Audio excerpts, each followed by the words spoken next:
ఈ దేశంలో క్రీస్తు తప్పుడు బోధలు చేశాడన్న ప్రతి మతోన్మాదిని నేను ప్రశ్నిస్తున్నాను. ఉగ్రవాదుల్లా ప్రవర్తిస్తున్నా ఎందరో దుష్టులైన వారిని నేను ప్రశ్నిస్తున్నాను.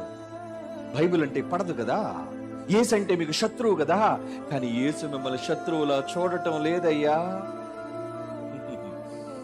ఒకనాడు పౌలు లాంటి వాడు దోషకుడై ఉండి క్రైస్తవుని హింసించిన, ఇళ్లలో చొచ్చి ఆడ మగ అని వాడిని తేడా లేకుండా హతమార్చినా మార్చడానికి ప్రయత్నం చేశాడండి.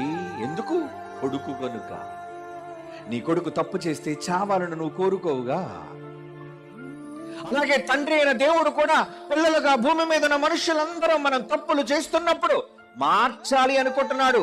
అది మత మార్పిడి కాదురా, మనస్సు మార్పిడి, నీ దుష్ట గుణము నుంచి మార్పిడి.